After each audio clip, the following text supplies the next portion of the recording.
Corona શું છે, bronchitis શું છે, શરદી ખાંસી કેમ થાય, ખાંસી કેમ આવે, વેન્ટિલેશન એટલે શું, વેન્ટિલેટર એટલે શું, વેન્ટિલેટર મશીન કેવી રીતે બનેલું છે અને વેન્ટિલેશનનો શું મતલબ થાય છે, બોયલ્સ લૉ શું છે, એર નું પ્રેશર બહાર કેટલું છે, એર નું પ્રેશર લંગ્સમાં કેટલું છે, એવું શું થાય છે કે જેથી એર અંદર જાય છે અને અંદરથી એર બહાર નીકળે છે. આ બધા કોન્સેપ્ટ. અને ઓક્સિજનનો બોટલ ચડાવવાનો, બાયપેપ ચડાવ્યું, કોરોના વખતે બાયપેપ ચડાવ્યું, ઘણા લોકોને ઘણા ઓક્સિજનનો બોટલ ચડાવ્યો, ઘણા લોકોને વેન્ટિલેટર પર રાખ્યા. તો લંગ્સની અંદર પહેલા નોર્મલ લંગ્સ સમજીશું આપણે કે નોર્મલ લંગ્સ શું છે, કેવી રીતે વર્કઆઉટ કરે છે, રેસ્પિરેટરી ઝોન કેવી રીતે કામ કરે છે, એરનું એક્સચેન્જ કેવી રીતે થાય છે, ઇન્હેલેશન એક્સહેલેશન કેવી રીતે થાય છે, થોરેસિક મૂવમેન્ટ કેવી છે, એબ્ડોમિનલ અને થોરેસિક બ્રીથિંગ કેવી રીતે થાય છે, એ બધી વસ્તુ સમજીશું આપણે. પછી ડિસ્ટર્બન્સ જે થાય એ ડિસ્ટર્બન્સ વિશે સમજીશું અને એને રિપેર કેવી રીતે થાય. તો સૌથી પહેલા આપણે એનાટોમિકલ સ્ટ્રક્ચર જોઈએ કે દરેક સિસ્ટમ જે છે આપણે ઓલરેડી જાણીએ છીએ કે હ્યુમન બોડી અથવા તો કોઈ બી ઓર્ગેનિઝમ છે, it is made up of system is made up of organ and organ is made up of tissues and tissues are made up of cell. તો અત્યારે રેસ્પિરેટરી સિસ્ટમ છે તો it is made up of organ. તો કયા organ respiratory સિસ્ટમમાં આવે છે એ આપણે સમજીએ. The respiratory system brings the needed oxygen into and eliminates carbon dioxide from the body by working closely with the cardiovascular system. The blood transports these gases, carrying oxygen to the tissues and carbon dioxide to the lungs. What is the importance of oxygen? પ્રાણ વાયુ, પ્રાણાયામ, deep breathing. ઓક્સિજનનું શું importance છે, energy કેવી રીતે આવે, ઓક્સિજનનો source કયો છે, અને જો જે રસ્તાથી ઓક્સિજન આવે છે રસ્તાની અંદર ગડબડી થઈ જાય તો કયા કોમ્પ્લિકેશન થાય, વીકનેસ કેમ આવી જાય, ફીવર કેમ આવે, આ બધી વસ્તુઓ છે એ સંકળાયેલી છે, કોરિલેટેડ છે. તો એનાટોમિકલ રિવ્યુ ઓફ રેસ્પિરેટરી સિસ્ટમમાં અહીંયા શું મેન્શન કર્યું છે, as they function our cell uses oxygen and produces carbon dioxide. પહેલું જ વાક્ય આ છે, our cell uses oxygen and produces carbon dioxide. તો કઈ જગ્યાએ ઓક્સિજનનો યુઝ થાય છે, તો આખી બોડીની અંદર ગણ્યાની વિનાની તોય મારા શરીરમાં બોલો શું, તો કે સેલ, કોષ. 24 hours metabolic activity is going on. Metabolism means anabolism and catabolism. Anabolism means synthesis, catabolism means breakdown. કોઈ નવી વસ્તુ બનવી એને શું કહેવાય, એનાબોલિઝમ, અને કોઈ વસ્તુ તૂટવી એને શું કહેવાય, કેટાબોલિઝમ. તો એના માટે જોઈએ એનર્જી. એનર્જી વગર કશું કામ થાય નહીં. અને energy comes from the ATP. ATP શેમાંથી આવશે, તો કે at the end of Krebs cycle ATP is generated. Krebs cycle શેમાં ચાલશે, તો કે ક્રેબ્સ સાયકલ ચાલશે માઇટોકોન્ડ્રિયાની અંદર. માઇટોકોન્ડ્રિયાની અંદર એટલે કે કણાભસૂત્ર is the power house of the cell. તો માઇટોકોન્ડ્રિયાની અંદર ક્રિસ્ટી છે અને ક્રિસ્ટી ઉપર બહુ બધા એન્ઝાઇમ્સ છે. પણ આ એન્ઝાઇમની અંદર રિએક્શન કરવા માટે કયું કેમિકલ અંદર જશે કે જેના કારણે ક્રેબ્સ સાયકલ ચાલશે. તો માઇટોકોન્ડ્રિયા અંદર જવા માટેનું કેમિકલનું નામ એક જ છે, જેનું નામ છે એસિટાઇલ કોએન્ઝાઇમ A. પણ આ એસિટાઇલ કોએન્ઝાઇમ A શેમાંથી બનશે, તો કે પાયરુવેટ એસિડમાંથી બનશે. અહીંયા અગત્યની વસ્તુ છે, એસિટાઇલ કોએન્ઝાઇમ A જે મોલેક્યુલ છે એ પાયરુવેટ એસિડમાંથી ક્યારે બનશે, in the presence of oxygen. In the presence of oxygen. Oxygen જો નહીં હોય તો પાયરુવેટ એસિડ શેમાં કન્વર્ટ થશે, લેક્ટિક એસિડમાં. અને જેટલો લેક્ટિક એસિડ અને base, you know what is acid, જેમાં H+ આયનનું પ્રમાણ વધારે હોય તો એસિડ, ફ્રી H+ આયનનું પ્રમાણ વધારે હોય તો એસિડ કહેવાય. અને એનો pH લો જાય એટલે એસિડિટી થઈ જાય. સેલ, ટિશ્યુ, ઓર્ગન સિસ્ટમમાં એસિડિટી થઈ જાય. જેટલો લેક્ટિક એસિડ બહુ જ વધે સેલ, ટિશ્યુ, ઓર્ગનમાં, એટલો સેલ, ટિશ્યુ, ઓર્ગન સિસ્ટમ થાકી જાય અને એના લીધે થાક લાગે. જેટલો લેક્ટિક એસિડ ઘટી જાય અને જેટલી એટીપી વધારે, એનર્જી વધારે, એટલો થાક ઓછો લાગે. શરીરનું વજન કે શરીરનું ફીલિંગ ના આવે. જેટલા બી કિલો વજનનું શરીર હોય, 70 કિલો, 80 કિલો, 90 કિલો, 100 કિલો વજનનું શરીર હોય, પણ એ વ્યક્તિને એ વજનદાર ના લાગે. પણ સપોઝ 30 કિલો વાળો માણસ છે પણ એની અંદર ઓક્સિજનનું લેવલ ઘટી ગયું છે, અંદર લેક્ટિક એસિડનું પ્રમાણ વધી ગયું છે, એટીપીનું લોઅર છે લેવલ, તો એના હાથ બી ભારે લાગશે, પગ બી ભારે લાગશે, એનર્જેટિક ફિલિંગ નહીં થાય, બહુ જ હેવી લાગશે. પણ એ આરામ કરશે, રેસ્ટ કરશે તો ઇન્હેલેશન અને એક્ઝેલેશનની પ્રોસેસ થશે. સૂઈ જવું એટલું જ જરૂરી છે, જેટલું તમે જાગીને કામ કરો એટલું સૂઈ જવું જરૂરી છે. 6 to 8 અવર્સની સ્લીપ જરૂરી છે. ઘણા લોકો કહે છે કે ના 2 કલાક 3 કલાક સૂઈ જાય તો ચાલે, પણ એ તમારું હોમિયોસ્ટેસિસ ખરાબ કરે. What is homeostasis? That is balance, mind body balance. તો બુદ્ધિ આવે છે બ્રેન, એની અંદર છે માઇન્ડ, બ્રેનની અંદર માઇન્ડ છે, એમાં વિચારો છે. વિચારોને ફૂલફિલ કરવા માટે, આપણી ડિઝાયરને ફૂલફિલ કરવા માટે ઘણી વખત આપણે શું કરીએ છીએ કે મોડા સુધી જાગીએ છીએ, મોડા સુધી કામ કરીએ છીએ. વ્યસન લઈને ક્યાં ચા પીને કે કોઈ બી આમ સ્ટ્રોંગ સ્ટિમ્યુલન્ટ લઈને કામ કરીએ છીએ રાત્રે મોડા સુધી. એવું નથી વિચારતા કે અત્યારે થાક્યા છે, આરામની જરૂર છે તો સૂઈ જઈએ. પણ જ્યારે તમે તમારો ગોલ ફૂલફિલ કરવા માટે વધારે પડતા જાગો છો, ચા પીવો છો, સિગરેટ પીવો છો કે કોઈ બી સ્ટિમ્યુલન્ટ લો છો, તો એક વખત તો બ્રેન તો જાગૃત થઈ જશે અને કામ કરવાનું પડી જશે. પણ સ્ટમક છે, ડ્યુડિયમ છે, સ્મોલ ઇન્ટેસ્ટાઇન છે, કિડની છે, લીવર છે, મસલ્સ છે, આ બધાને થાક લાગ્યો છે અને આરામની જરૂર છે.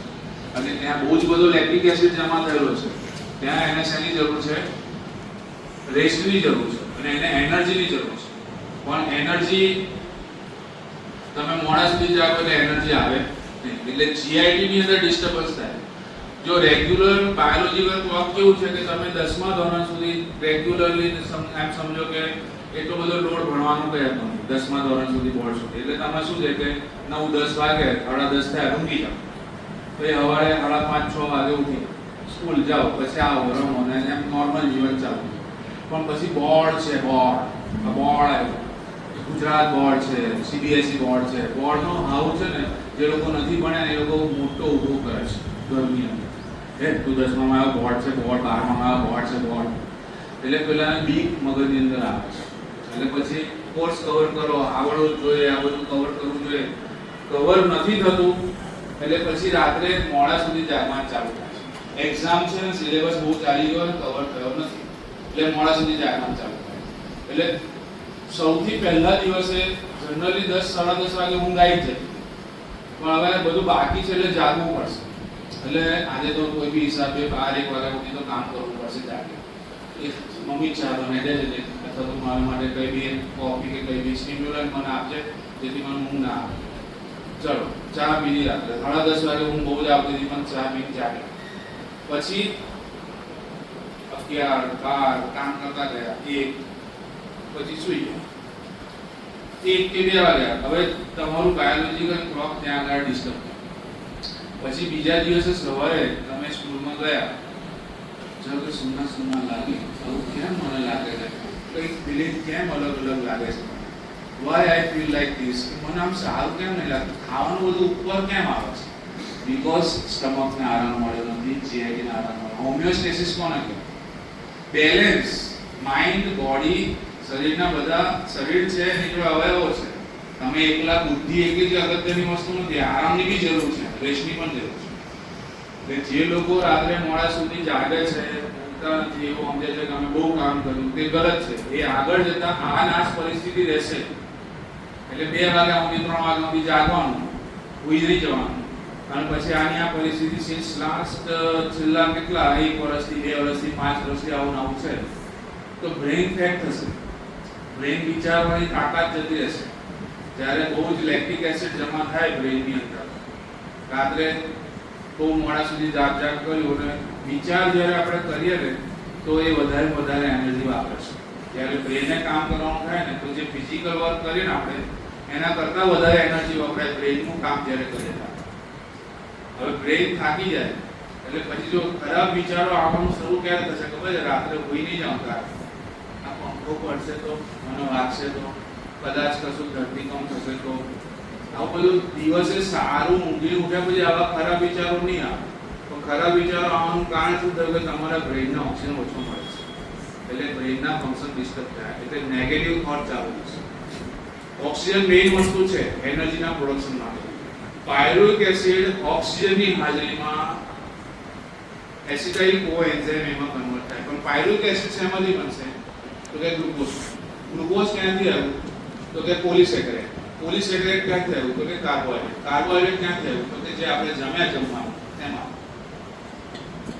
જે રોટલી, ભાખરી, બાજરીનો રોટલો કે કંઈ બી ખાધું કોઈ બી જગ્યાએ એ તૂટ્યું કાર્બોહાઈડ્રેટ, એમાંથી પોલિસેકેરાઇડ, પછી ડાયસેકેરાઇડ, મોનોસેકેરાઇડ, અને છેલ્લે લાસ્ટલી એન્ડ પ્રોડક્ટ શું છે? Glucose, C6H12O6. એ ગ્લુકોઝ જે છે એ સેલમાં ગયો, સેલમાં ત્યાં ગ્લુકોઝ ઊભો છે, તો ગ્લુકોઝનું પણ લાઇસિસ કરવું પડશે. એને શું કહેવાશે? ગ્લાયકોલાઇસિસ. ગ્લુકોઝ તૂટશે, જેવો ગ્લુકોઝ તૂટ્યો એટલે એમાંથી બે મોલેક્યુલ ડાયરેક્ટ ATP બનશે, અને બે મોલેક્યુલ શું બનશે? Pyruvic acid. આ પાયરુવિક એસિડને શું જોઈશે? ઓક્સિજન. ઓક્સિજનની હાજરીમાં પાયરુવિક એસિડ શેમાં કન્વર્ટ થશે? એસિટાઇલ કોએન્ઝાઇમ. અને આ એસિટાઇલ કોએન્ઝાઇમ એવું છે કે જે માઇટોકોન્ડ્રિયાની અંદર જશે. માઇટોકોન્ડ્રિયામાં જતાની સાથે એની અંદર જે CaO કી સફ્યુમેઓ આ એન્ઝાઇમેટિક રિએક્શન થશે. સાઇટ્રિક એસિડ, આઇસોસાઇટ્રિક એસિડ, C-સાયકોનિક એસિડ, તો આખું સાયકલ ચાલશે, જેને આપણે ક્રેબ્સ સાયકલ કહીએ છીએ. અને at the end of Krebs cycle 36 molecule ઓફ ATP is generated. ATP એટલે એડિનોસાઇન ટ્રાઇફોસ્ફેટ. એડેનિન ન્યુક્લિયોટાઇડ છે, એની સાથે એક ફોસ્ફેટ, એની સાથે બીજું ફોસ્ફેટ, એની સાથે ત્રીજું ફોસ્ફેટ જોડેલું છે, અને એ બોન્ડ દ્વારા જોડેલું છે. અને જે બોન્ડ છે તૂટે તો અંદરથી શું રિલીઝ થાય? એનર્જી. તો ATP નું પાછું હાઇડ્રોલિસિસ થાય એટલે એનર્જી આવે. એક ATP એવી બીજી ATP એવી ગ્રુપ ઓફ ATP, બહુ બધી ATP તૂટે તો અંદરથી એનર્જી રિલીઝ થાય. એ એનર્જીથી સેલ કામ કરે. હવે ગ્રુપ ઓફ સેલની એનર્જી, એક સેલની એનર્જી બહુ ઓછી હોય. જેમ 1 રૂપિયાની કોઈ કિંમત નથી, પણ જો 145 કરોડ લોકો 1 રૂપિયો આપે તો 145 કરોડ થાય. એમ એક ATP ની કોઈ કિંમત નથી, પણ ગણ્યા ને વિના તો અમારા શરીરમાં એટલા બધા સેલ છે, એ સેલમાં ઘણી બધી ATP જનરેટ. એક ગ્લુકોઝના મોલેક્યુલમાંથી 2 ATP ડાયરેક્ટ અને 36 મોલેક્યુલ ATP. એવા કેટલું બધું ગ્લુકોઝ છે શરીરમાં દરેક સેલ, એટલે ઘણી બધી ATP જનરેટ થાય, અને એ ATP નું હાઇડ્રોલિસિસ થાય. વોટર H2O આવે અને એડિનોસાઇન ટ્રાઇફોસ્ફેટમાંથી એક ફોસ્ફેટ છૂટું પડી જાય એટલે બની જાય એડિનોસાઇન ડાયફોસ્ફેટ, ADP. અને એક ફોસ્ફેટ તૂટ્યું ને એમાંથી એનર્જી આવે. એક થોડીક એનર્જી, એવા બીજા ATP ની થોડીક એનર્જી, એવા ગ્રુપ ઓફ ATP ની એનર્જી, એવા એક સેલની એનર્જી, એવા ગ્રુપ ઓફ સેલની એનર્જી, ટિશ્યુની એનર્જી, ગ્રુપ ઓફ ટિશ્યુની એનર્જી એટલે ઓર્ગનની એનર્જી, ગ્રુપ ઓફ ઓર્ગન એટલે સિસ્ટમની એનર્જી, અને ગ્રુપ ઓફ સિસ્ટમની total energy. That is vitality, that is a vital force. એટલે ફૂલ સેચ્યુરેટેડ હોય, આખી એનર્જીથી શરીર આખું સેચ્યુરેટેડ હોય તમારું, તો એ દરેક ઓર્ગનને પૂરેપૂરી એનર્જી મળેલી હોય તો એ ઓર્ગન બરાબર કામ કરવાનું છે. પણ આ વાઇટાલિટી અથવા તો વાઇટલ ફોર્સ ડિરેન્જ થવા માટેના ઘણા બધા કારણો છે. ATP ડિરેન્જ થવાના ઘણા બધા, ઓછી ATP થવાના ઘણા કારણો છે. Lack of nutrition, lack of oxygen, અથવા જ્યાંથી ઓક્સિજનનો રસ્તો છે એ રસ્તામાં ગડબડી થઈ જાય. એ રસ્તો કયો છે? આ છે આપણું રેસ્પિરેટરી સિસ્ટમ. અને એનર્જી જેટલી વધારે એટલું કામ સ્મૂથ થાય, અને એનર્જી જેટલી ઓછી એટલું કામમાં લોડ આવે. જેટલું કામ ઇઝીલી થાય તો is, but disturbance in the is, that is a disease. Energy વગર લોડથી કામ થાય તો ધેટ ઇઝ અ ડિસીઝ. તો વચ્ચે આવ્યું પાયરુવિક એસિડમાંથી એસિટાઇલ કોએન્ઝાઇમ, એને કન્વર્ટ કરવા માટે માત્ર ને માત્ર ઓક્સિજન જોઈએ જ છે. એ કોઈ પણ હોય, હ્યુમન બીંગ માત્ર જે છે એને ઓક્સિજનની જરૂર પડે. તો અહીંયા પહેલું વાક્ય લખ્યું છે, as they function our cell uses oxygen and produce carbon dioxide, CO2 dioxide, carbon dioxide. CO2 જે વેસ્ટ મટીરીયલ છે, CO2 ને સેલમાં ભેગું કરાય નહીં. એક સેલમાં CO2 બન્યું, at the end of Krebs cycle ATP generated, but additionally શું બીજું જનરેટ થશે? CO2 અને H2. તો CO2 જે છે સેલમાં બહુ ડિપોઝિટ થતા કરશે ને તો એ ડેમેજ કરશે. એક સેલ, એવા group of cell, tissue, group of tissue, organ, group of organ system, બધામાંથી CO2 બહાર ફેંકવું પડે. તો આ CO2 બધું ફેંકાય ક્યાં? આગળ બ્લડમાં. અને CO2 કોણ લઈ જાય?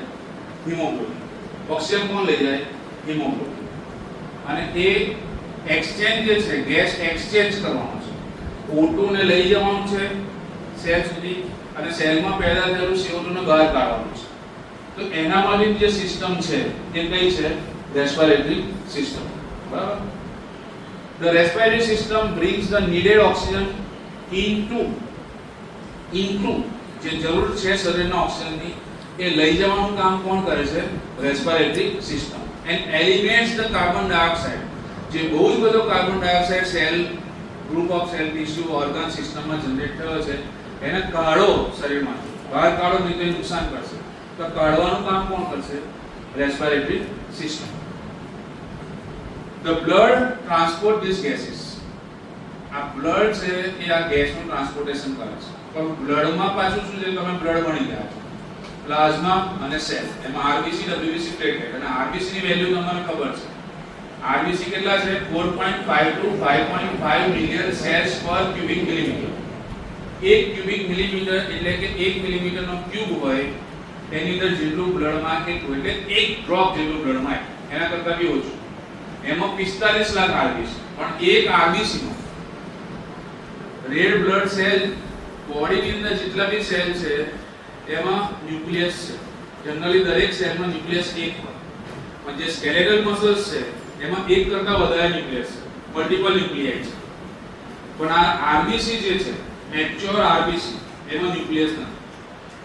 એરિથ્રોપોઇસિસ તમે ભણી ગયા છો, ડેવલપમેન્ટ એન્ડ મેચ્યોરેશન ઓફ આરબીસી. તો જે બોન મેરો છે એમાં રેડ બોન મેરો અને યલો બોન મેરો, એમાં જે રેડ બોન મેરો છે એમાં પ્લુરિપોટન્ટ હિમોપોએટિક સ્ટેમ સેલ છે. પહેલા શરૂઆતમાં અનપ્લુરિપોટન્ટ, પછી પ્લુરિપોટન્ટ હિમોપોએટિક સ્ટેમ સેલ, પછી એમાં એ લોકોએ કોઈ કમિટમેન્ટ કરેલું નથી હોતું કે હું આરબીસી બનાવીશ, ડબ્લ્યુબીસી બનાવીશ કે પ્લેટેટ, એવું કોઈ કમિટેડ નથી હોતા. તો અનકમિટેડ પ્લુરિપોટન્ટ હિમોપોએટિક સ્ટેમ સેલ. પછી એમાંથી સેલ કમિટમેન્ટ કરે છે, હું આરબીસી બનાવીશ, પેલો કે હું ડબ્લ્યુબીસી બનાવીશ, એક કે હું પ્લેટલેટ બનાવીશ. કમિટમેન્ટ જે થયું ને એટલે એને શું કહેવાય? Committed pluripotent haemopoietic stem cell. તો કમિટેડ માં શું કમિટમેન્ટ થયું? એક જેને આરબીસી બનાવવાનું કીધું એનું નામ આપી દીધું કોલોની ફોર્મિંગ યુનિટ ઈ, પછી આવ્યું કોલોની ફોર્મિંગ યુનિટ જીએમ, અને પછી આવ્યું કોલોની ફોર્મિંગ યુનિટ એમ. કોલોની ફોર્મિંગ યુનિટ ઈ એટલે શું છે? એરિથ્રોસાઇટ. આ કોલોની ફોર્મિંગ શબ્દ કેમ આવ્યો? તો જ્યારે આ સેલ છે એને બોન મેરોમાંથી બહાર કાઢીને બહાર ગ્રો કર્યા, તો એક જોડે બીજો, બીજા જોડે ત્રીજો, ને આખી કોલોની બનાવી દીધી. જ્યારે બહાર ગ્રો કરી આપણે, બેક્ટેરિયા નરી આંખે દેખાતા નથી આપણે. દાખલા તરીકે મને શરદી ખાંસી થઈ છે અને એનું સ્પુટમ નીકળ્યું છે, બરાબર? તો એનું સ્પુટમ લઈને એને એક બ્લડ અગાર કે મીડિયમની અંદર, એની અંદર જે બેક્ટેરિયા હોય જે નરી આંખે દેખાતા, એની સાઈઝ છે ને એ 1 માઇક્રોમીટરની છે. એ નરી આંખે દેખાતા નથી, પણ એને 24 કલાક ન્યુટ્રિશન આપીએ બેક્ટેરિયાને ગ્રોથ કરવા માટે. એક પેટ્રી ડીશ લઈએ, એની અંદર બ્લડ અગાર ને બધું મીડિયમ બનાવીને એની અંદર આપણે પેલું થોડું મટીરિયલ જે સ્પુટમનું નીકળે એ નાખી દઈએ, 24 કલાક માટે મૂકી રાખીએ આપણે, તો શું થશે? બેક્ટેરિયા ગ્રો થશે. અને એકમાંથી બે, બેમાંથી ચાર, ચારમાંથી 24 કલાકમાં જે નરી આંખે બેક્ટેરિયા નથી દેખાતા એટલા બધા વધશે કે તમને બ્લડ અગારની અંદર બેક્ટેરિયા જોવા મળશે. આખી કોલોની બને રહેશે. તમે ડ્રોન વ્યૂ જો ને, ડ્રોન વ્યૂ ઉપર જેમ જુઓ તો બધા ડ્રોન દેખાય લાઈટ પર કોલોનીની અંદર. એવા બધા સેલ કોલોની બનાવે છે. એટલા માટે એનું નામ શું આપી દીધું? કોલોની ફોર્મિંગ યુનિટ ઈ. જેમાંથી એને નક્કી કર્યું, કમિટમેન્ટ કર્યું કે હું આરબીસી બનીશ. તો કોલોની ફોર્મિંગ યુનિટ ઈ ની જે સાઈઝ છે કેટલી હોય છે? 25 માઇક્રોમીટર શરૂઆતમાં. પછી જેમ જેમ મેચ્યોરિટી તરફ જાય છે એની સાઈઝ ઘટતી જાય છે. સ્ટેમ સેલની 25 હોય, પછી 20 થાય, પછી 15 થાય, પછી 12 થાય, પછી 8 થાય, પછી 7.2 થાય. શરૂઆતના જે સેલ છે એનું નામ છે પ્રોએરિથ્રોબ્લાસ્ટ, અર્લી નોર્મોબ્લાસ્ટ, ઇન્ટરમીડિયેટ નોર્મોબ્લાસ્ટ, લેટ નોર્મોબ્લાસ્ટ, રેટિક્યુલોસાઇટ અને મેચ્યોર એરિથ્રોસાઇટ. આ એના સ્ટેજીસ છે. એમાં ઇન્ટરમીડિયેટ નોર્મોબ્લાસ્ટ વખતે ફર્સ્ટ ટાઈમ હિમોગ્લોબિન એપિયર થાય છે. જે બધા સ્ટેજ છે ને, પ્રોએરિથ્રોબ્લાસ્ટ, અર્લી નોર્મોબ્લાસ્ટ, ઇન્ટરમીડિયેટ નોર્મોબ્લાસ્ટ, અર્લી લેટ ની વચ્ચે આવે ઇન્ટરમીડિયેટ નોર્મોબ્લાસ્ટ. એની અંદર હિમોગ્લોબિન પહેલી વાર જોવા મળે છે. અને પછી ધીરે ધીરે ન્યુક્લિયસ ગાયબ થઈ જાય છે. પિગ્નોસિસ, કેરિયોલાઇસિસ અને કેરિયોલાઇસિસ થાય. જે સ્ટેમ સેલ હોય 25 માઇક્રોમીટરનો હોય, એમાં ન્યુક્લિયસ હોય, ઓર્ગેનેલ્સ હોય, બધું જ હોય. પણ ધીરે ધીરે મેચ્યોરિટી થવાનું હોય તો એ તૂટવાનું, ન્યુક્લિયસ ગાયબ થવાનું હોય, ઇંક ડોટ જેવું થઈ જાય, પિગ્નોસિસ થાય, કેરિયોરેક્સિસ થાય, કેરિયોલાઇસિસ થાય, ઓગળી જાય. અને ઇન્ટરમીડિયેટ નોર્મલાઇઝ વખતે પહેલી વખત હિમોગ્લોબિન એમ્પિયર થાય સેલની અંદર, અને પછી ધીરે ધીરે સેલ આખો હિમોગ્લોબિન થી ભરી જાય અને 7.2 માઇક્રોનનો સ્ફિયર બાયલેટરલી કોન્કેવ 7.2 માઇક્રોમીટર અને બાયલેટરલી કેવો હોય કોન્કેવ, બંને બાજુથી ગોબા પાડેલા હોય ને મુક્કા મારી એ ટાઈપનો સેલ બની જાય બંને બાજુથી, અંદર ગોબા પાડી દીધા હોય બાયલેટરલી કોન્કેવ અંતર બહિર્ગોળ. પણ ઘણીવાર શું થાય કે આ મેચ્યોરિટી કરતા બોન મેરોની અંદર આ બધી વસ્તુ થાય.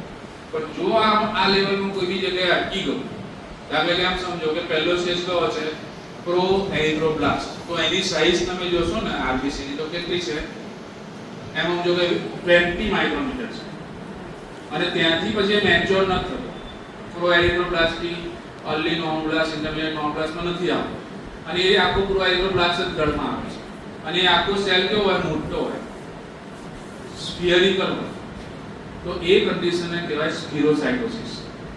અને મેઇન આરબીસી ઓછા થઈ જાય એટલે એને કહેવાય એનિમિયા, અને ધેટ ઇઝ ડેન્જરસ, એમાં ઓક્સિજન સપ્લાય બંધ થઈ જાય. હિમોગ્લોબિન જે છે હિમ અને ગ્લોબિન, હિમ એ આયરન પોર્શન છે અને ગ્લોબિન એ પ્રોટીન પોર્શન છે. ગ્લોબિનમાં બે આલ્ફા ચેન છે અને બે બીટા ચેન છે. આલ્ફા ચેનમાં 146 એમાઇનો એસિડ, બીટા ચેનમાં 141 એમાઇનો એસિડ. એક 16 નંબરના ક્રોમોઝોમ પરથી આ છે અને એક 11 નંબરના ક્રોમોઝોમ પરથી કોડિંગ આવે છે. આ રીતે હિમોગ્લોબિન બને છે. એક આરબીસી માં એક જે મેચ્યોર આરબીસી છે 120 દિવસ છે. મેચ્યોર આરબીસી નું લાઈફ સ્પાન કેટલું છે 120 દિવસ, એટલે 4 મહિના. 4 મહિના પહેલા જે આરબીસી બોન મેરોમાંથી બની બ્લડમાં આવ્યો, એનું કાર્ય શું કે અહીં લંગ્સમાં આવવાનું, ઓક્સિજન પકડવાના, અને ત્યાંથી દરેક સેલ ટીસ્યુ સુધી ઓક્સિજન આપવાનું, ત્યાંથી કાર્બન ડાયોક્સાઇડ પકડીને લંગ્સમાંથી ફેંકી દેવાનું બહાર. 120 દિવસ સુધી આનું કાર્ય આ જ છે, બીજું કોઈ કાર્યનું છે નહીં આરબીસી, સમજો. પણ આરબીસી ની અંદર જે હિમોગ્લોબિન છે એ હિમોગ્લોબિન કેટલું છે? એક હિમોગ્લોબિનમાં હિમ અને ગ્લોબિન, હિમ એટલે આયરન અને ગ્લોબિન એટલે પ્રોટીન, તો એમાં બે આલ્ફા ચેન અને બે બીટા ચેન. તો દરેક ચેનની અંદર એક આયરન મોલેક્યુલ છે, હિમ મોલેક્યુલ છે. 4 ચેન છે તો 4 ચેનમાં એક હિમ મોલેક્યુલ છે. હિમ શેનું બનેલું છે? Iron, Fe double plus, ferrous that is iron, Fe triple plus હોય તો ફેરિક, પાછું એ ડેન્જરસ. તો 4 ચેનની અંદર 4 હિમ છે, અને એક હિમ સાથે એક આયરન સાથે એક ઓક્સિજન બાઇન્ડ થાય, તો એક હિમોગ્લોબિનનો મોલેક્યુલ કેટલા ઓક્સિજન લઈ જાય? 4 આલ્ફા 4 ચેન છે, 2 આલ્ફા ચેન અને 2 બીટા ચેન, અને દરેક ચેનની અંદર એક એક આયરન મોલેક્યુલ છે, એટલે ટોટલ 4 આયરન મોલેક્યુલ છે, અને એ આયરન મોલેક્યુલ સાથે એક ઓક્સિજન બાઇન્ડ થાય એક સાથે. તો એક હિમોગ્લોબિનના મોલેક્યુલ સાથે 4 ઓક્સિજનના મોલેક્યુલ બાઇન્ડ થાય. પણ એક આરબીસી માં હિમોગ્લોબિન કેટલું? આરબીસી એક ડ્રોપ બ્લડમાં 45 લાખ છે, પણ એક આરબીસી માં હિમોગ્લોબિન કેટલું છે? તો that is a 250 million molecule. 250 million, 1 million એટલે 10 લાખ, 250 મિલિયન એટલે 25 કરોડ, 250 મિલિયન એટલે 25 કરોડ. 25 કરોડ હિમોગ્લોબિનના મોલેક્યુલ એક આરબીસી માં, અને એક હિમોગ્લોબિનનું મોલેક્યુલ કેટલા ઓક્સિજન લઈ જાય? 4. તો 25 કરોડ જે હિમોગ્લોબિનના મોલેક્યુલ હોય એ કેટલા ઓક્સિજન લઈ જાય? 25 ગુણ્યા 4 100 કરોડ. અહીં નાની તો વાતો છે જ નહીં, કરોડોની જ વાતો છે આપણી જોડે. એક આરબીસી આમ ગયો લંગ્સ સગાડે, અહીં દેખાય લંગ્સ, ત્યાંથી એને ઓક્સિજન પકડ્યો, તો એક આરબીસી કેટલા ઓક્સિજન પકડશે? 100 કરોડ. આ એક જ આરબીસી ની વાત છે. એક ચુટકી સિંદૂર की कीमत तुम क्या जानो रमेश बाबू. એક આરબીસી ના હિમોગ્લોબિન ના ઓક્સિજન પકડવાની કિંમત તમને શું ખબર મહેશ બાબુ? 100 કરોડ ઓક્સિજન એક આરબીસી भी खोઈએ આપણે તો 100 કરોડ ઓક્સિજન બનતી જાય જતા. આ તો એક આરબીસી ની વાત છે. એવા 45 લાખ આરબીસી એક ડ્રોપ, એવા 100 ડ્રોપે 1 ml બને, એવા 1000 ml 1 લિટર બને, એવું 5 લિટર બ્લડ આપણા શરીરમાં છે, તો વિચાર કરો કેટલો બધો ઓક્સિજન છે જાય છે. અને ઓક્સિજનની જરૂર કેટલી બધી છે બોડીને જીવન જીવવા માટે, એનર્જીથી પ્રોડક્શન કરવા માટે. આ ઓક્સિજન આ જેટલું જે રીતે ઓક્સિજન આ રીતે બાઇન્ડ અને લૂઝલી બાઇન્ડ થાય, હિમોગ્લોબિન સાથે ઓક્સિજન કેવી રીતે બાઇન્ડ થાય? લૂઝલી, ટાઈટ બાઇન્ડ ના થાય. ના નહીં છોડો એવું નહીં, જલ્દી છૂટી જાય. એની એફિનિટી જે છે બાઇન્ડિંગ એના કરતા 20 ગણી બાઇન્ડિંગ એફિનિટી કોની છે? Carbon dioxide, CO2. તો એ લંગ્સ આગળથી ઓક્સિજન લઈ જઈને સેલ સુધી પહોંચાડે. સેલમાં જે કાર્બન ડાયોક્સાઇડ જનરેટ થયો છે ત્યાં 20 ગણી એની એફિનિટી છે બાઇન્ડિંગ થવાની હિમોગ્લોબિનની. કોની જોડે? CO2 સાથે. ફટ દે CO2 સાથે પકડી લે અને ત્યાંથી એ કઈ નાખે? લંગ્સ. આ પ્રોસેસ ચાલે. પણ જો કાર્બન મોનોક્સાઇડ આવી ગયો, carbon dioxide CO2, carbon monoxide, mono એટલે સિંગલ એટલે CO, આ ક્યારે જનરેટ થાય? કોઈ લાકડું સળગાવ્યું હોય આપણે, એમાંથી જે ઉત્પન્ન થાય ગેસ એ કાર્બન મોનોક્સાઇડ. ઘણી એક વચ્ચે પેપરમાં કિસ્સો આવ્યો હતો કે એક કાકા ગુજરી ગયા. ઘરની અંદર કાકાએ ઠંડી લાગતી હતી તો બધા બારી બારણા બંધ કરે, નાની અમથી ઝૂંપડી હતી, બારી બારણા બધા બંધ કરે અને ખાટલાની નીચે પેલું શું કહેવાય કોલસા ને બધું હળગાવ્યું. અને એમાં જે કાર્બન મોનોક્સાઇડ જનરેટ થયો ગેસ એ શ્વાસમાં ગયો. CO ની કેપેસિટી હિમોગ્લોબિન સાથે બાઇન્ડિંગ કેપેસિટી 200 ગણી છે અને જલ્દી ડિકેશ થતું નથી, અટેચ થયા પછી લૂઝલી બાઇન્ડ નથી થતું. પછી એ પોઈઝનિંગ ઇફેક્ટ આવે. તો ફેરિસ શું છે? ફેરસ શું છે? આગળની વસ્તુ છે. આપણે હજી તો શરૂઆત કરી છે રેસ્પિરેટરી સિસ્ટમ. એમાં આ બધું કઈથી કઈ આપણે ફર્યા. આપણી ટૂર બહુ મોટી છે કારણ કે જો ફિઝિયોલોજી એ છે ને કૃષ્ણ ભગવાનનું વિરાટ સ્વરૂપ છે. એના માટે દિવ્ય વિઝન જોઈએ. ખબર પડી? વિઝન, દ્રષ્ટિ. કૃષ્ણ ભગવાને બી દ્રષ્ટિ આવેલી અર્જુનને કે તું મારું સ્વરૂપ જોવા માટે તને દ્રષ્ટિ વિઝન જોઈ શકે, એમને એમ તો નહીં દેખાય. એમાં ફિઝિયોલોજી સમજવું હોય તો બધી સિસ્ટમનું નોલેજ હોવું જોઈએ. તમે બ્લડ ભણ્યા, આરબીસી ભણ્યા, સિસ્ટમ ભણ્યા, પછી પેથોલોજી આવે તો ફિઝિયોલોજી આવડવું જોઈએ અને મેડિસિન આવે તો પેથોલોજી ફિઝિયોલોજી બધું આવડવું જોઈએ. અને ડોક્ટરની ખુરશીમાં બેઠા તો સાયન્સ, સિમ્પટમ્સ, પેથોલોજી, ફિઝિયોલોજી બગડે ક્યાંથી, રિપેર કેવી રીતે થાય, દવાઓનું knowledge. 3 point necessary four cure: knowledge of disease, knowledge of medicine and application of knowledge of medicine to the disease. Then only you can fulfill the system. Doctor તરીકેની system ત્યારે જ fulfil થઈ શકે. એટલે આ બધું જ ખબર હોવી જોઈએ તમને. અને એ બધું છે ને લિંક ઓરિએન્ટેડ આ બધી વસ્તુ કે આમાં આવું થયું હોય તો આવું થઈ શકે, આવું થયું હોય તો આવું થઈ શકે. સાયન્સ સિમ્પટમ્સ કેવી રીતે આવે? ખાલી હિમોગ્લોબિન ઘટી જાય. હિમોગ્લોબિન કેવું છે? ક્રોમોપ્રોટીન. હિમોગ્લોબિન કેવું છે? ક્રોમોપ્રોટીન. હિમ અને ગ્લોબિન. ગ્લોબિન એ પ્રોટીન છે અને હિમ એ નોન પ્રોટીન સબસ્ટન્સ છે પણ એ કલરિંગ છે. ક્રોમ એટલે કલર, ક્રોમોપ્રોટીન. અને એ રેડ કલરનું છે એટલે આરબીસી રેડ છે અને 45 લાખ આરબીસી છે એક ડ્રોપમાં. એટલે આખું બ્લડ છે ને લાલ કલરનું છે. એના લીધે જ્યારે બ્લડ ફરતું હોય ને તો આપણો જે સ્કિનનો કલર છે ને આ બધું જે છે ને એ પેલ નથી દેખાતું અને એનર્જીથી ભરપૂર દેખાય છે. પણ જ્યારે હિમોગ્લોબિન ઓછું થઈ જાય, આરબીસી ઓછું થઈ જાય, એનિમિયા થઈ જાય ત્યારે વ્યક્તિની અંદર એનર્જીનું લેવલ ડાઉન થઈ જાય. એનર્જીનું લેવલ કેમ ડાઉન થઈ જાય? કારણ કે હિમોગ્લોબિન ઓછું તો ઓક્સિજન સપ્લાય ઓછો, ઓક્સિજન સપ્લાય ઓછો તો પાયરુવિક એસિડ એસિટાઇલ કોએન્ઝાઇમ એમાં કન્વર્ટ ના થાય અને લેક્ટિક એસિડ વધારે ડિપોઝિટ થાય. એના કારણે અશક્તિ આવી જાય, લુલવાટ આવી જાય.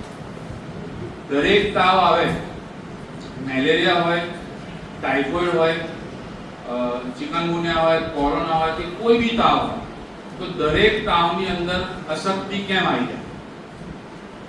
આપણે એક વિચાર આવે તાવમાં અશક્તિ કેમ આવી જાય છે, શક્તિ કેમ કમ થઈ જાય છે? તાવ કોઈ બી હોય, ઇવન સાદો શરદીનો તાવ હોય તો શરીર લૂલું થઈ ગયું છે, અશક્તિ આવી ગઈ છે. કારણ શું છે? તો fever, that is a high temperature. તાવ ક્યારે આવશે કે બોડીની અંદર જે બેક્ટેરિયા વાયરસ એન્ટર થયા છે એને મારવા માટે બોડી પોતે ટેમ્પરેચર અપ કરશે. હાઇપોથેલેમસ જે છે એ છે માસ્ટર ગ્લેન્ડ. કંઈ પણ બોડીની અંદર ગડબડી કે ચેન્જીસ થશે તો તરત જ હાઇપોથેલેમસને ખબર પડશે. એટલે એ શું કરશે કે બહારથી એન્ટર થયેલા ઓર્ગેનિઝમને મારવા માટે ટેમ્પરેચર અપ કરશે. બોડી ટેમ્પરેચર જ્યારે અપ જશે તો એ બેક્ટેરિયા તો મરશે પણ સાથે સાથે શું થશે કે આપણા જે સેલ છે એની અંદર જે માઇટોકોન્ડ્રિયા છે, એની અંદર જે ક્રિસ્ટી છે, એની અંદર જે એન્ઝાઇમ છે એ એન્ઝાઇમ પ્રોટીનના બનેલા છે અને ડીનેચરેશન ઓફ પ્રોટીન થશે. શું થશે? ડીનેચર, આખું પ્રોટીન બગડી જશે, એન્ઝાઇમો ખરાબ થઈ જશે. એટલે એન્ઝાઇમ કામ નહીં કરે, એટલે કામ નહીં થાય તો ક્રેબ સાયકલ નહીં ચાલે, ક્રેબ સાયકલ નહીં ચાલે તો એનર્જી નહીં મળે, અને એનર્જી નહીં મળે તો કોઈ બી પ્રકારનો તાવ હશે દરેકમાં એનર્જી ડાઉન. તો આવા બધા કેસમાં આપણે બી કોમ્પ્લેક્સ શેના માટે આપીએ? તો બી કોમ્પ્લેક્સ અંદર જઈને શું કરે? તો બી કોમ્પ્લેક્સ એ વિટામિન છે, it will act as a coenzyme, it will speed up the formation of the enzyme. Energy B complex પોતે નથી, પણ એ શું કરશે? એન્ઝાઇમ બનાવવા માંડશે. અને જેટલા એન્ઝાઇમ ફટાફટ બનવા માંડ્યા એટલું ક્રેબ્સ સાયકલ ફટાફટ ચાલવા માંડશે અને ફટાફટ એટીપી બનવા માંડશે. આ બધું ફ્રેક્શન ઓફ સેકન્ડની અંદર થતું હોય છે, બહુ સ્પીડી કામ થતું હોય છે, બરાબર? તો ઓક્સિજનની આ રીતે ઇમ્પોર્ટન્ટ ઓક્સિજન લઈ જાય છે આરબીસી, અને આરબીસી માં છે હિમોગ્લોબિન. હિમોગ્લોબિન 250 મિલિયન મોલેક્યુલ છે, એટલે 25 કરોડ હિમોગ્લોબિનના મોલેક્યુલ 100 કરોડ ઓક્સિજનના એક વખતમાં લઈ જાય છે. અને એ આરબીસી 120 દિવસ જીવે. એવા 45 લાખ આરબીસી એક ડ્રોપમાં, એવું 5 લિટર બ્લડ છે. એટલે વિચારો કે કેટલો ઓક્સિજનની આપણા બોડીને જરૂર પડતી હશે, બરાબર? હવે આ ઓક્સિજન જે લઈ જવાનો જે રસ્તો છે, હવે આમાં રસ્તા જ્યાંથી શરૂ થઈ આ રસ્તામાં કોઈ બી જગ્યાએ પ્રોબ્લેમ આવે તો બીમારી થઈ શકે છે. દાખલા કે આપણે શ્વાસ અહીંથી લઈએ છીએ નેઝલ કેવિટી, આપણે એનાટોમી પહેલા જોઈશું કે what is nostril, what is nasal cavity, what is nasopharynx, what is oropharynx, laryngopharynx, trachea, right and left bronchus, primary bronchus, secondary bronchus, tertiary bronchus, bronchi, bronchiole, alveolus. છેક alveolus સુધી રસ્તામાં જાય છે. ત્યાં રસ્તામાં કોઈ બી જગ્યાએ પ્રોબ્લેમ આવી ગયો, જેમ ગાડી તમારો રસ્તો હોય વચ્ચે પ્રોબ્લેમ આવે તો શું થઈ શકે? ગાડી પહોંચી શકે નહીં. એવી રીતે આ રસ્તાની અંદર કોઈ બી જગ્યાએ પ્રોબ્લેમ આવે ત્યારે બધા કોમ્પ્લિકેશન થાય, ત્યારે બધા સાઇન સિમ્પટમ્સ આવે. ન્યુમોનિયા છે, કોરોના છે, બ્રોન્કાઇટિસ છે, ટ્યુબરક્યુલોસિસ છે. એમાં શું થતું હોય છે? એમાં સાઇન સિમ્પટમ્સ ખાંસી કેમ આવે છે, શરદી કેમ થાય છે, નાકમાંથી પાણી કેમ દરે છે, અને કફ રિફ્લેક્સ કેમ? અને કફ રિફ્લેક્સમાં ટચક્યુ ડીએક્સ આપવાથી ખાંસી કેમ બંધ થઈ ગઈ? તુલસી ખાવાથી ખાંસી કેમ બંધ થઈ ગઈ? અરડુસીનો રસ પીવાથી ખાંસી ને એવું તો શું થયું કે બંધ થઈ ગયું? એના રેસ્પિરેટરી સેન્ટરો કઈ જગ્યાએ છે? આ બધી વસ્તુઓ જે છે. પછી ઓક્સિજનનો બોટલ કેમ ચડાવવો પડે? બાયપેપ કેમ ચડાવવું પડે? પહેલા વ્યક્તિને વેન્ટિલેટર પર કેમ રાખવું પડે? તો એના માટે તમને પહેલા એનાટોમી, પછી ફિઝિયોલોજી, નોર્મલ રેસ્પિરેશન ખબર હોય છે, ઓક્સિજનનું મૂવમેન્ટ કેવી રીતે થાય છે, બહાર એરમાં ઓક્સિજન કેટલો છે, બહાર એરનું પ્રેશર અહીંયા કેટલું છે સી લેવલે, હાઈ એલ્ટિટ્યુડ પર જાઓ, ઊંચાઈ પર, માઉન્ટ એવરેસ્ટ પર જાઓ તો ત્યાં એરનું પ્રેશર કેટલું હોય, દરિયામાં છે નીચે જાઓ તો ત્યાં એરનું પ્રેશર કેટલું હોય. આ બધા કોન્સેપ્ટ છે આપણે આ કવર થશે આ ચેપ્ટરની અંદર. તો આજે હજી બિગિનિંગનું ચેપ્ટરનું આ ટાઇટલ જ છે, આ ટ્રેલર જ છે, મૂવી હવે ચાલુ થવા જઈ રહ્યું છે આપણું, બરાબર? તો last, the blood transport these gases carrying oxygen to the tissue and carbon dioxide to the lung. હવે આની અંદર શું ભણીશું આપણે? એના ગોલ જોઈએ.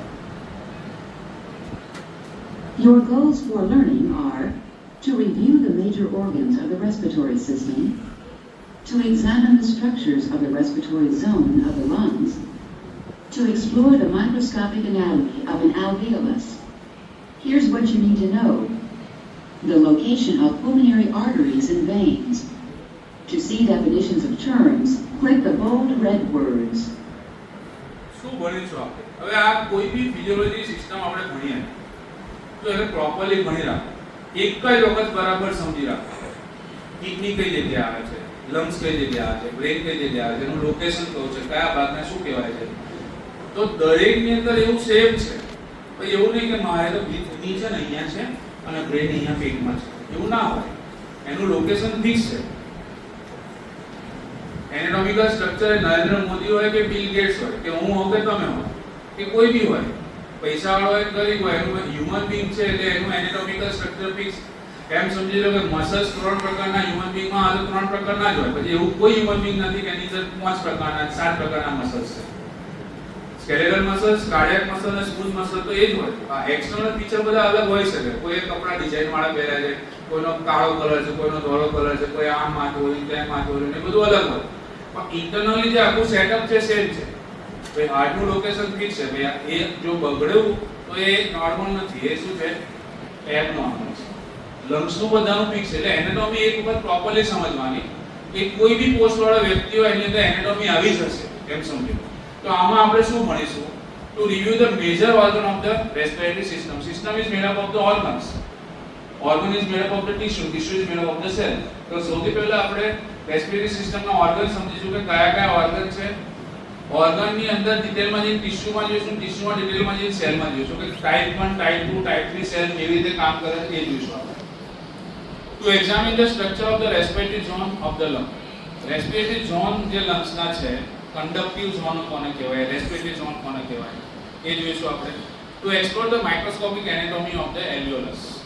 Alveolus શું છે, alveolar ઝૂંપડું શું છે, એની અંદર માઇક્રોસ્કોપિકલી મેક્રોફેજ કેવી રીતે કામ કરે, આપણે શ્વાસ લીધો અને ધૂળના પાર્ટિકલ અંદર ગયા તો મેક્રોફેજ ફેગોસાઇટોસિસ કેવી રીતે કરી લે. ટાઈપ 1 સેલ શું છે, સિમ્પલ સ્ક્વેમસ સેલ એપિથેલિયમ શું છે, ટાઈપ 2 સેલ શું છે, આ બધી વસ્તુઓ જે છે આની અંદર આવશે. આના માટે શું આપણને ખબર હોવી જોઈએ, એક તો પલ્મોનરી આર્ટરી અને pulmonary vein. Already you know કે બે એક્સેપ્શન એવા છે, generally all artery carries the oxygenated blood but pulmonary artery carries the deoxygenated. pulmonary artery ક્યાંથી આવશે, રાઈટ વેન્ટ્રિકલમાં, અને pulmonary vein ક્યાંથી આવશે, લંગ્સમાંથી ક્યાં બાજુ જશે, left એટ્રિયમ, and which carries vein carries oxygenated blood, artery carries deoxygenated. This is exception, otherwise all artery carries oxygenated blood, only pulmonary artery carries deoxygenated blood, and all vein carries deoxygenated blood, only pulmonary vein carries oxygenated. તો આ already you નો. હવે આપણે anatomy જોતા જઈએ, one by one જોતા જઈએ. Let's review the organs of the respiratory system by following the flow of air. Air enters the nose by passing through two openings called the external nares or nostrils. Within the nose, the air passes through the nasal cavity and then travels through the pharynx, a muscular tube which carries both food and air throughout most of its length. Air then enters the larynx. After passing through the larynx, air enters the trachea, which is held open by incomplete rings of cartilage. The trachea divides into a right and a left primary bronchus, which carry the air into the lungs. Although not part of the respiratory system, the diaphragm and the intercostal muscles play important roles in breathing. શરૂઆત છે આ બે external નેરિસ અથવા તો નોસ્ટ્રિલ્સ. અહીંયા બે ભૂરા આપણા નાકના, જ્યાંથી એર અંદર જાય છે, ઓક્સિજન અંદર જાય છે. તો ઘણી વખત યોનિંગ આવે, મોટું ગુફા ખુલે છે, બરાબર. જ્યારે આ તે નોસ્ટ્રિલના ઓપનિંગ નાના પડે, ઓક્સિજન પૂરતો ના જાય, CO2 નું પ્રમાણ વધી ગયું હોય અને વધારે ઓક્સિજન ખેંચવો હોય ત્યારે શું કરવું પડે, અને ઘણાને હેડેક થતું હોય, કન્જેસ્ટિવ હેડેક, ઓક્સિજન ઓછો છે, બહુ માથું દુખે છે, પડી જેવું છે, ઉઈ જાવ, પણ આ રીતે ઉઈ જશે.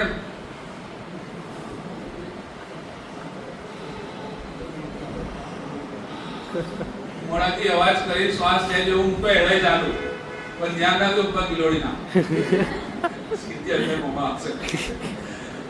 એટલે એર નો ફ્લો આખો મોટો બોલસમાં જાય અંદર, જે થોડુંક જાય છે અહીંયાથી એ વધારે જાય, અને જેટલો ઓક્સિજન વધારે જાય ને એટલો જ ઓક્સિજન CO2 બહાર નીકળે, એટલું સેચ્યુરેશન ધીરે ધીરે થયા કરે. ભાઈ આમ બે વાર આમ કર્યું, કશું મને ફરક નહીં પડતો, એવું ના હોય. ભાઈ આખું બોડીને સેચ્યુરેશન થવાનું હોય ને, અડધો કલાક સુઈ જાવ પછી માથું ઉતરી જશે, મોઢું ખુલ્લું રાખી ઊંડા ઊંડા શ્વાસ લઈને અડધો કલાક સુઈ જાવ. કારણ કે લેક્ટિક એસિડ જમા થયું છે બહુ, એને હટાવવા માટે શું જોઈશે, ઓક્સિજન.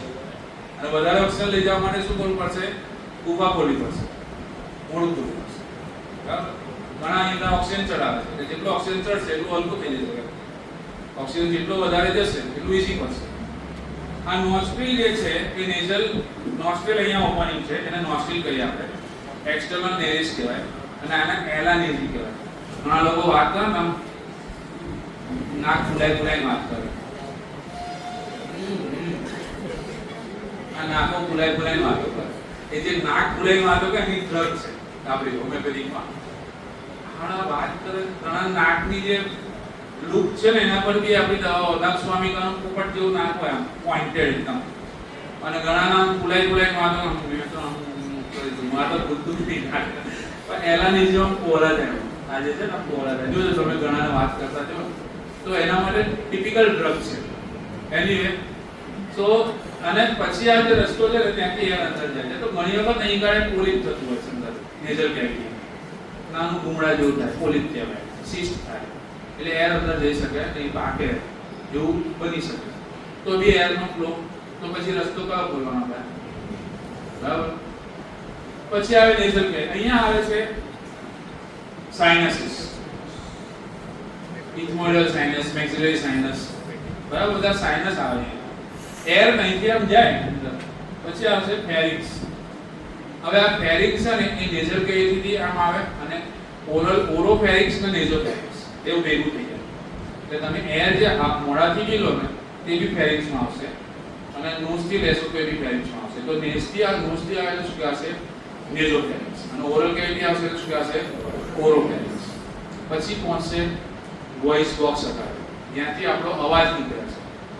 પીચ, જાડો અવાજ, પતલો અવાજ, ચેન્જ કરેલો અવાજ, લોકો ધ્યાનથી કાનથી સાંભળી પછી એના જેવો જ અવાજ કાઢે. એવા તમે ઘણા બધા જોયા છે.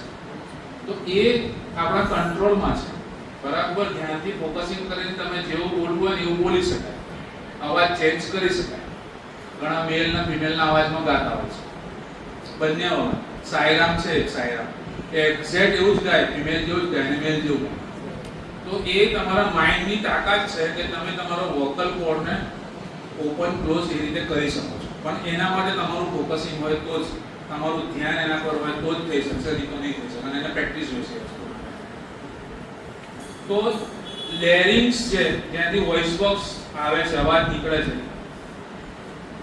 લેરિંગોફેરિક્સ કહેવાય છે. ત્યાંથી પસાર થતા ફેરિક્સને શું કહેશું આપણે? લેરિંગોફેરિક્સ. અને પછી આવશે ટ્રેકિયા. ઇસોફેગસ અને ટ્રેકિયા આગળ પાછળ છે. બંનેની વચ્ચે શું છે? એપિગ્લોટિસ. જ્યારે આપણે જમવાનું જમીએ તો એપિગ્લોટિસ ટ્રેકિયા આગળ આમ થઈ જાય એટલે ખાવાનું સીધું ક્યાં જાય? ઇસોફેગસમાં જાય. પણ ખાતી વખતે કોમેડી કરી અને વાતો કરી હસવાનું આવ્યું અને દાળ ભાત શાક રોટલીનો પૂરું મોંમાં મૂકેલું નાકમાંથી નીકળ્યું. એટલે મેં તો મોંમાં મૂકેલું નાકમાંથી કેમ નીકળ્યું? તો એ ભૂલથી હસવાને લીધે શું થયું? રિફ્લેક્સ એક્શન આવી અને જે એપિગ્લોટિસ છે ને એ આમ થોડીક થઈ ગઈ. એટલે ઇસોફેગસમાં જવાની જગ્યાએ કઈ પહોંચી ગયું ખાવાનું?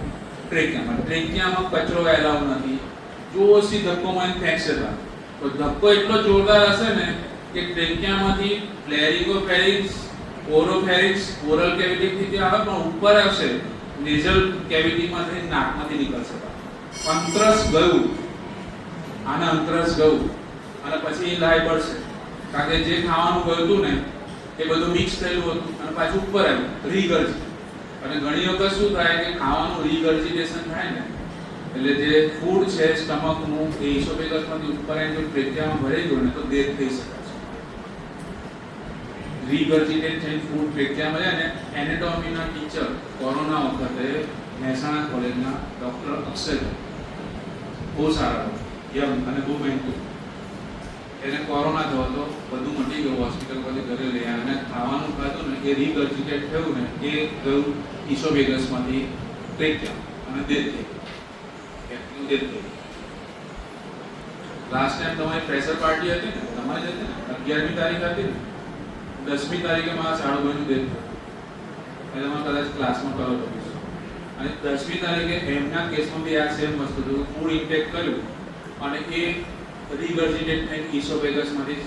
એટલે મસ્તી ક્યારે બી જ્યારે જમવાનું હોય તો એવું કહે કે શાંતિથી જમો, બેસીને જમો અને તું મોઢ ઉપર આ ચલ નાખો, આ ઓપડી ઊંચાઈ, આ અંદર ભરાઈ જશે ને તો હતાનું નતું થઈ જશે. સમજી લો. એક પપ્પા એના છોરા જોડે મસ્તી કરતા હતા. મફળીનો દાણો લઈ પેલા આ કર, આ લે, એક બે તો નાખ્યા, ખાધું. પણ એક એવું જતું રહ્યું ઇસોફેગસની જગ્યાએ ટ્રેકિયામ ભરાઈ ગયું અને છોરું મરી ગયું. બાપાને બેટાને હવે આ જિંદગી ભર એને યાદ રહેશે કે આવું ના કરાય. જમતી વખતે કેવું હોય કે હસી મજાકની વાત નહીં કરવાની, શાંતિથી બેસીને જમવાનું, ચાવ્યું ગાયની જેમ ચાવવાનું. રોડ પર બેસીને ગાય જે રીતે ચાવે ને, હાથ કોઈ બી કરે ને તો હાથવાનું નહીં. તો એ બધું પચી જાય અને એને કોન્સ્ટિપેશન થાય નહીં. એનીવે, તો લેરિંગોફેરિક્સ આવ્યું. એના પછી આવે ટ્રેકિયા. હવે ટ્રેકિયાની ઉપર સી શેપ, આ જે શેપ છે ને એ આખું ફૂલ નથી પણ આ સી શેપ છે. સી શેપ કાર્ટિલેજ છે. આ રીતે આખી આ પાઇપ હોય એના પર સી શેપ કાર્ટિલેજ છે. એનાથી શું થાય કે પાઇપ ખુલ્લી રહે, એ કોલેપ્સ ના થઈ જાય, બંધ ના થાય. ટ્રેકિયા, પ્રાઇમરી બ્રોન્કસ આગળ જોઈએ છે આપણે જ્યારે એનો પિક્ચર જોઈશું ત્યારે. તો ટ્રેકિયા જે છે ને એ પછી આવશે તો એક બ્રાન્ચ એની રાઈટ સાઈડ ને એક બ્રાન્ચ એની લેફ્ટ સાઈડમાં જાય છે. એને કહેવાશે બ્રોન્કસ. ટ્રેકિયામાંથી શું બનશે? બ્રોન્કસ. અને પહેલું છે એટલે કહેવાશે પ્રાઇમરી બ્રોન્કસ. પછી પાછી એની બ્રાન્ચ આગળ જઈને પડશે એટલે સેકન્ડરી બ્રોન્કસ. પાછી એની બ્રાન્ચ પડશે એટલે જે ઝાડ ઉગ્યું છે એનું થડ છે, થડમાંથી એક ડાળી આમ નીકળી, ડાળીની પાછી ડાળીની પાછી ડાળીમાં એને ઊંધું કરી દે એટલે આ રેસ્પિરેટરી સિસ્ટમ થઈ જાય. ઝાડને ઊંધું કરવાનું આ રીતે. એટલે મેઇન બ્રાન્ચ ટ્રેકિયા, એની બીજી બે બ્રાન્ચ બ્રોન્કસ, પછી પ્રાઇમરી બ્રોન્કસ, સેકન્ડરી બ્રોન્કસ, ટર્શિયરી બ્રોન્કસ, બ્રોન્કિયો અને એલ્વિયોલસ. તો આ લંગ્સમાં પાછું રાઈટ અને લેફ્ટ લંગની અંદર લોબ અલગ અલગ છે. એકમાં બે લોબ છે ને એકમાં ત્રણ લોબ છે. અને નીચે છે ડાયાફ્રામ. આ જે દેખાય નીચે એ શું છે? ડાયાફ્રામ. ડાયાફ્રામ આમ તો રેસ્પિરેટરી સિસ્ટમનો પાર્ટ નથી, પણ ડાયાફ્રામના કોન્ટ્રેક્શન અને રિલેક્સેશન થવાના કારણે આ લંગની અંદર ઇન્હેલેશન અને એક્સહેલેશન થાય છે. અને ઘણા લોકોને હિકઅપ આવી જાય છે, ચાલુ થઈ જાય છે. કોઈ યાદ કરે છે યાર? હાલા કોઈ યાદ નહીં કરતું, કોઈ નવરા નથી તમને યાદ કરવા માટે. એટલે 100% યાર મને કોઈ યાદ કરે, એટલે કોઈ નવરું નહીં તમને યાદ કરવા માટે. એમને કોમ ધંધા નથી કે તમને યાદ કરે. ખોટું માન્યતાઓ. હિકઅપ કહેવાય, એડકી હિચકી હિકઅપ. તો આ જે ડાયાફ્રામ છે ને ત્યાંથી ફ્રેનિક નવ પસાર થાય. એ નવ કઈ છે? ફ્રેનિક નવ. એ સ્ટિમ્યુલેટ ક્યારે થાય કે જ્યારે કોઈ સ્પાઇસી ફૂડ ખાઓ, તીખી વસ્તુ ખાઓ કોઈની, અને બહુ તીખાશ ગઈ તો એ જે નવ છે એને સ્ટિમ્યુલેટ કરે. જેવું નવ સ્ટિમ્યુલેટ થાય એટલે ચાલુ થઈ જાય. તો એ નવનું સ્ટિમ્યુલેશન બંધ કરવા માટે કાં તો તમે એને પાણી પીવડાવો એટલે ડાયલ્યુટ થાય, કાં તો સુગર ખવડાવો, મોરસ ખવડાવો, કાં તો કોઈ બી ગળી વસ્તુ ખવડાવો. જ્યાં સુધી એની તીખી વસ્તુની અસર ઓછી નહીં થાય ત્યાં સુધી હિકઅપ ચાલુ રહેશે. તો ઘણા લોકોને હિકઅપ 2 દિવસ સુધી ચાલુ રહે છે. બહુ યાદ કરે, કોઈ યાદ નથી કરતું. લોકો એવું બિલીવ કરે છે કે કોઈ યાદ કરે જ્યારે બીજા એડકી આવે છે, હિચકી આવે, કોઈ યાદ નહીં કરે. તો ડાયાફ્રામ છે, આ ડાયાફ્રામ અને બધાનું બહુ ઇમ્પોર્ટન્સ છે. એ બગડી જાય તો આગળ પ્રોબ્લેમ શું થઈ શકે, પ્લુરલ કેવિટી શું છે, આઉટર કવરેજ શું છે એ પછી જોઈએ આપણે. તો આ એનાટોમિકલ એક્સટર્નલ લુક જોયો આપણે. હવે આગળ View any of these terms, click the bold red words. Each lung is surrounded by 2 layers of serous membrane. break.